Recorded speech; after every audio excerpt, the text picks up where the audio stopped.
get it ended. I think that President Zelensky wants to get it ended. Now we have to get it done. President Trump, Kara Tasha Nova from Lindell TV. And although I love asking you questions, today my question is for President Zelensky. Sure, go ahead, please. Thank you. Our President Zelensky, President Trump, just brokered a peace deal in the Middle East that all Americans, both sides of the aisle, are very proud of. But to meet that deal, both sides had to make concessions. Our president has stuck out his neck in many ways to make a peace deal for your war as well. What specific concessions are you willing to make on this war with Russia? Will you give up joining NATO? Americans have foreign war fatigue, and our president, as he said, we need our tomahawks too. To me? Yes, you, President Zelensky. Thank you very much. That's some question. So many questions in one. Thank you very much for your question. First of all, I think we need to sit and speak. The second point, we need ceasefire. Even now, you see in the Middle East, it's very difficult to hold ceasefire everywhere, in every war. It's very difficult. We want peace. Putin doesn't want. That's why we need pressure on it. We will speak with President today what we need. We understand what we need to push Putin to negotiation table. And as I said previously, so we are ready to speak in any kind of format, bilateral, trilateral, doesn't matter. Matter just peace. This is important. And we don't speak about NATO or NATO. For Ukrainians, it's very important. Of course, it's our decisions of allies to decide where we are. Are you Yes, but the most important thing for people in Ukraine, which are under each day's attack, to have really strong security guarantees. NATO is the best, but weapon is very important. Allies on our side is very important. And between us, for us, bilateral security guarantees between me and President Trump is very important. I don't know, we didn't speak with details about it, but this is the most important document because the United States is very strong. Sir, President Trump, you're the middleman right now, hoping to end this conflict. Who is doing a better job negotiating, President Zelensky or President Putin? I think they're both doing a great job in that sense. We have to get it done. We've got to take some of the hatred of each other. You know, they don't like each other. I say that in front of President Zelensky, but I say it in front of President Putin too. They have tremendous bad blood. It really is what is holding up, I think, a settlement. I think we're going to get it done, and we have to make it long-lasting. As I said in the Middle East, everlasting, right? Everlasting. And the Middle East is a much more complicated situation. You know, we have 59 countries involved, and every one of them agreed. And it's, you know, it's sort of amazing. Most people didn't think that was doable. This is going to be something I really believe that's going to get done. I had a very good talk yesterday with President Putin. I think he wants to get it done. And President Zelensky, right behind you. When we were in Israel with President Trump earlier in the week, we heard a lot about the difference in diplomacy between President Trump and President Joe Biden before him. What do you see as the biggest difference in diplomacy between President Trump and President Biden? President Trump has a big chance now to finish this war. President Biden now is not the president, so he doesn't have a chance to finish this war. And President Trump is really showed for the world that he can manage this fire in the Middle East. And that's why I hope that he will do this, and we will also have such big success. For Ukraine, it's a big chance, and I hope that President Trump can manage it. I would say the biggest difference is one is extremely competent, and the other one is grossly incompetent. Sir, a few weeks ago in New York when you two met, you said that you think Ukraine could ultimately take back all the territory that it's lost. Do you still think that's the case, or do you think they'll have peace? You never know. You know, war is very interesting. You never know, do you? You just never know with war and peace, but you never know. Please. Russia calls no supply to Ukraine as an escalation, yet it continues using similar cruising sites like Caliber. Yeah, who are you with? Who are you with? You Ukraine? But Russia continued even using the cruising sites and also different capable ballistic missiles since 2022. So do you consider providing Ukraine with the Tomahawk or similar missiles as an opportunity to capitalize the possibilities of Ukraine and Russia and push most of the energy? Yeah, sure. We're going to be talking about that. That's why we're here. Okay? Fair question. Exactly as he told you to say it, but we're going to be talking about it. Okay? Yeah, please. You said India and Hungary? That's an interesting... India and Hungary. That's an interesting combination. Well, India is not going to be buying Russian oil anymore.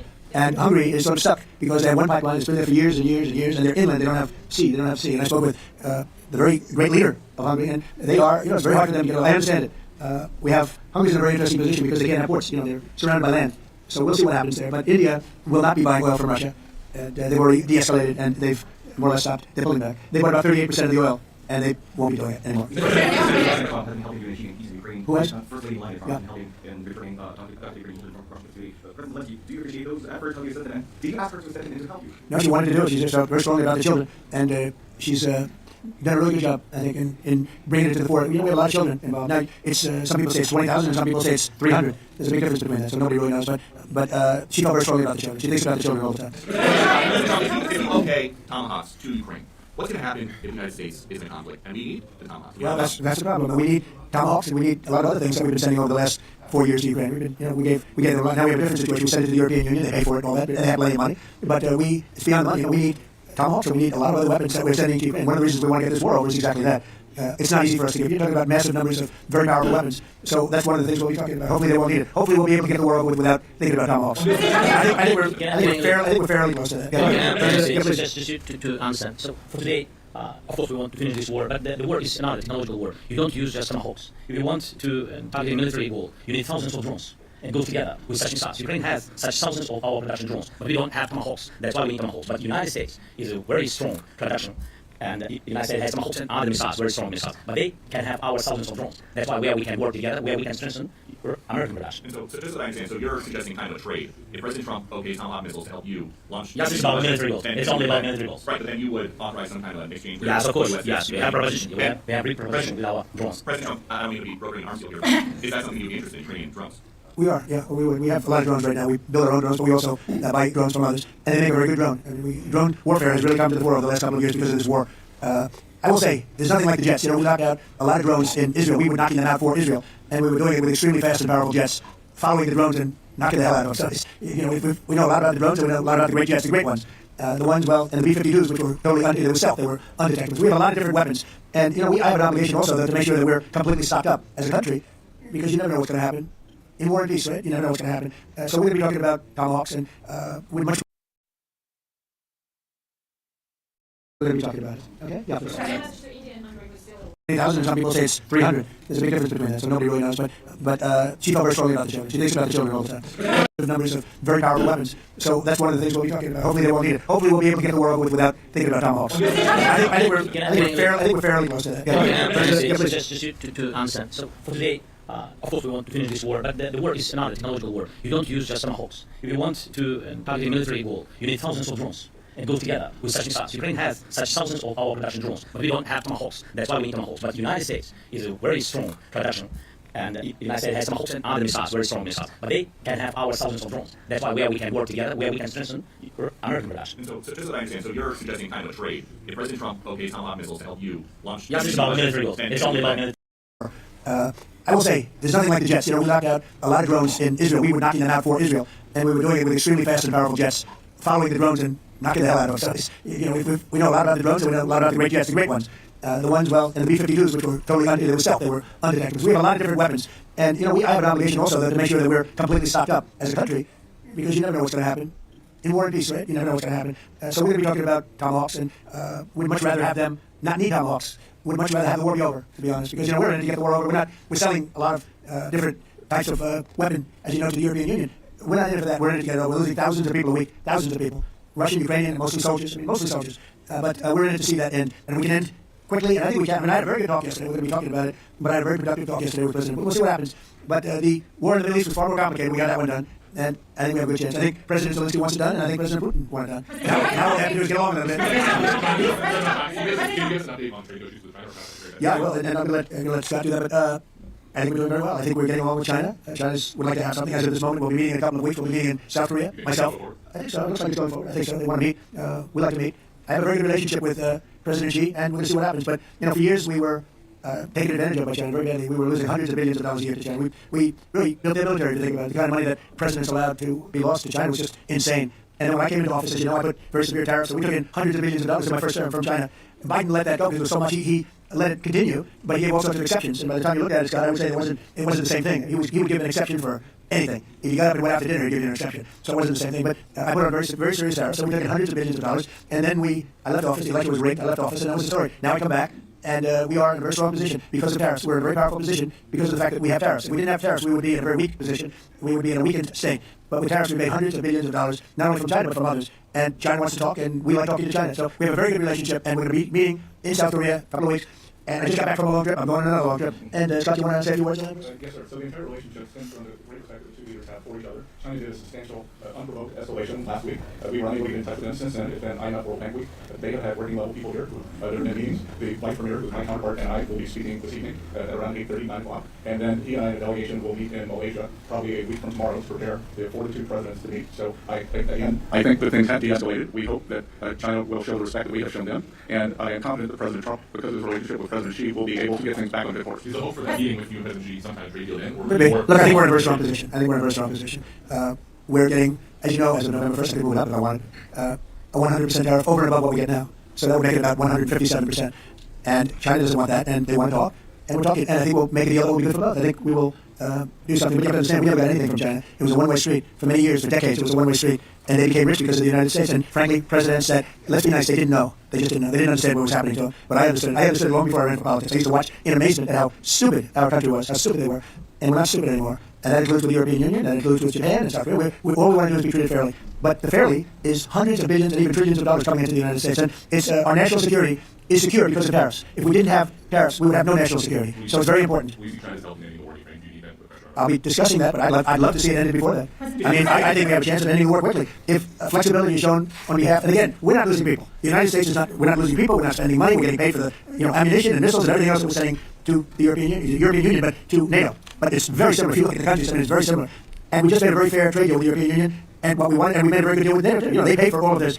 That's not what we're in this for. We're in it to save thousands of lives every week, thousands and thousands of lives. That's why we're in it. And I think we have a very good chance of bringing this war to a conclusion. President, your cabinet has done an honestly excellent job. I think that a lot of people could agree to that. I'm speaking as someone who lost my father in war, so I know the human cost. What would your advice be to American leaders, world leaders, to neocons, to TV hosts who often speak about conflict in abstract or strategic terms rather than the human cost and the human terms? Look, my only statement is we have to get together as a very small group of people. It's the president, and the president. Okay, 3 presidents.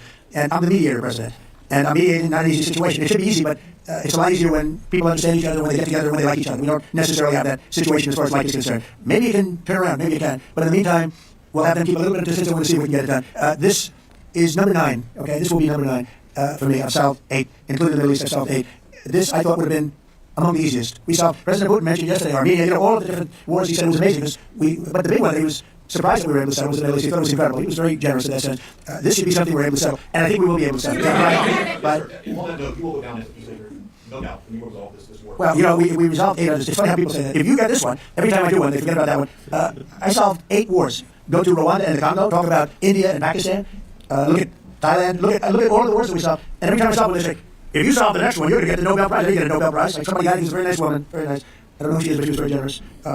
So I don't care about all that stuff. I just care about saving lives. But this will be number 9. But every time I solve one, they say, sir, if you solve one more, you're going to be known as a peacekeeper. So to the best of my knowledge, we've never had a president to solve one war.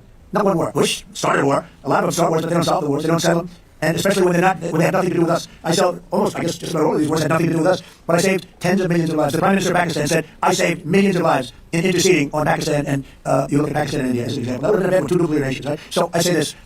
This is pretty much the last one, although I do understand that Pakistan attacked, or there is an attack going on with Afghanistan. That's an easy one for me to solve. I have to solve it. In the meantime, I have to run the USA, but I love solving wars. You know why? I like stopping people from being killed. And I've saved millions and millions of lives. And I think we're going to have success with this war. President Zelensky, this is your 3rd. By the way, look at that. Thank you, sir. Thank you. This is your 3rd time here. How different sitting across from the president is this time versus the 2 previous times here at the White House? How confident are you hearing the success rate of solving these prior wars that you need to get this war solved? First of all, about suit. The same suit because the same president. It's very simple. The next president will have another suit. Yes, about our relations with President Trump, I think we have important dialogues, and I think we begin to understand each other. Yes, and I know that President is briefed very well about the situation in the battlefield, and he knows a lot what's going on in the battlefield in Ukraine, and I think it really helps. When you know a lot of things, a lot of details about one or another war, it helps a lot. But we're still in war. You pointed out Spain. They said that it's impossible. No, Spain has not come through. No, Spain has not been loyal to NATO. Spain has been the only one. Everyone went up to, as you know, I mean, you were 2% and they all went up to 5%, but Spain disagreed with that. I think Spain should be reprimanded for that. I think it's very bad that they did that, but that's up to them. That's up to NATO and Spain. They can be external NATO. Can they or not? They cannot, according to the treaty, but they also think that they are protected by the European Union umbrella for trade. Well, the other people, many of the other countries in the European Union too, they're not complaining, right? Yeah, please go ahead.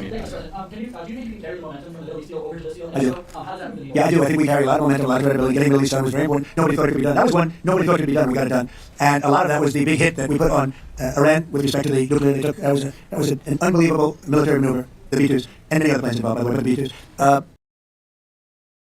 Yeah, I think nobody expected that to happen. And, you know, we had 59 countries involved, and these were countries very diverse. You had Arab, Muslim, Jewish, you had every country, Christian, you had every country, and many countries involved, and we got that done. And we got it done pretty swiftly after we set the table properly. We had to set the table properly.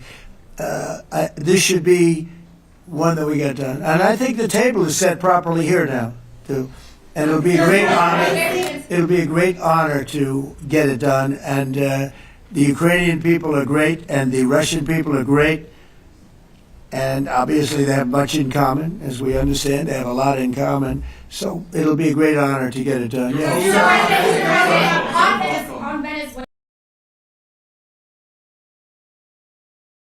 There are survivors from your latest boat strike. What happens to those survivors? Well, I'll ask Marco to discuss that possibly. Yeah, it's well known there's an ongoing narco-terrorist operation the United States has been conducting. As far as details of any recent strikes, we're not prepared here to announce all those details, but you'll get that information here very shortly. And how are there survivors when these are meant to be lethal attacks? Yeah, again, I mean, we're undertaking these operations against narco-terrorists. That's what these are. These are terrorists, consistently done. So you may get something on that later today. Let me ask you, that was in a submarine, right? We attacked a submarine, and that was a drug-carrying submarine built specifically for the transportation of massive amounts of drugs. Just so you understand, this was not an innocent group of people. I don't know too many people that have submarines, and that was an attack on a drug-carrying, loaded-up submarine. Yeah. On Putin, is it your belief, as Mr. Zelensky said yesterday, that the threat of tomahawks and costs, as Secretary Hicks put it, is that bringing him to the table, the fact that it's kind of a carrot and stick? I don't know what's bringing him to. I think he wants to make a deal. That's all. I can't tell you what's bringing him. Sure, that's the threat of that is good, but the threat of that is always there. Tomahawks are very dangerous weapons. They're incredible weapons. If you like warfare, it's one of the most accurate. You know, we hit 30 Tomahawks in Iran after the B-2s did their damage. We sort of gave it a little capper with 30 Tomahawks from a submarine, quite far away actually, but they're an amazing weapon. They're a very powerful weapon, but they're a very dangerous weapon, and it could mean big escalation. It could mean a lot of bad things can happen. Tomahawks are a big deal. But one thing I have to say, we want tomahawks also. We don't want to be giving away things that we need to protect our country. We have a very strong country right now. We have a strong military. We have the greatest military in the world. We have the greatest weapons in the world. I want to get this war over. Okay? Putin-Trump tunnel to connect Russia and Alaska. Are you interested? I just heard about it. A tunnel from Russia to Alaska. I just heard about that one. That's an interesting one. We'll have to think about that. I hadn't heard that. We just did a nice road in Alaska that's going to get us to a lot of minerals, and we have a piece of it, a good piece of the ownership because of the fact we made it possible. But this came up yesterday, a tunnel from Russia to Alaska. That's an interesting. What do you think of that, Mr. President? Do you have any ideas? How do you like that idea? I'm not happy with this. I don't think you're going to like it. I don't think he liked it. I don't think he liked it. President Trump, do you think that Vladimir Putin, do you think that Putin is your gut instinct? Well, we had a senator that wanted, remember, from Hawaii. She wanted a tunnel from the mainland to Hawaii, and she said, well, we can't do that, so we're going to build a railroad to Hawaii. Do you remember? She's a current sitting senator, a Democrat. She wants a railroad to go to Hawaii, right? You know who that is, right? She's another. She's another. Yeah, please. On your meeting with Putin, aren't you concerned that maybe the Russian president is trying to buy himself more time? Yeah, I am, but you know, I've been played all my life by the best of them, and I came out really well. So it's possible, yeah, a little time. It's all right. But I think that I'm pretty good at this stuff. I think that he wants to make a deal. I made 8 of them. I'm going to make a 9th. I think he wants to make a deal. Well, I think that he should have won the war in a week. Yeah, I do think. And if we didn't give the anti-tank missiles, as you know, the javelins they call them, they got stuck in the mud. They would have been in Kiev very quickly. They were heading to Kiev. So, you know, in war you have a lot of luck too. You know, weather has won war, and the cold and the heat and all things take place in war. But that was a very interesting moment when they got a little bit lucky. But you know where they really got lucky? I gave javelins. That wasn't given by Barack Hussein Obama. He gave them sheets. You know, there's a statement. Obama gave them sheets, and I gave them the javelins. And the javelins are a devastating weapon. And That wasn't given by Obama. That was given by Trump, because at the time it was Obama. That was given by me. So it was like one of those things. And you had hundreds of them. They're a devastating weapon. We have a lot of devastating weapons. I'd rather not use them. But that was a big moment. You know, when the tanks got stuck, they got stuck. And call it luck or call it talent. I'm not sure what you'd call it, but it was a big moment in time. Do you think Democrats will give you credit? Do you think Democrats will give you credit when you finally end this war, like they did with the war in the Middle East? And I think right now the Democrats are really damaged, mentally damaged. They want to take 1.5 trillion with a T, $1 trillion and give it to people that invaded our country. They came into our country illegally, from prisons, from mental institutions, gang members. They want to give them health care and take it away from our citizens. We're not going to do that. $1.5 trillion. They want to destroy. They want to destroy our health care system. We're not going to let that happen. Do you authorize President CIA operations in Venezuela as part of? Well, I wouldn't say that, but some interesting things are happening around the world. I'll say that. It has been reported that Maduro offered everything in his country, all the natural resources. He even recorded a message to you in English recently, offering mediation. What should we do to stop that? He has offered everything. He's offered everything. You're right. You know why? Because he doesn't want to fuck around with the United States. Thank you, everybody. Thank you. Thank you, everybody. Thank you guys. Thanks, guys.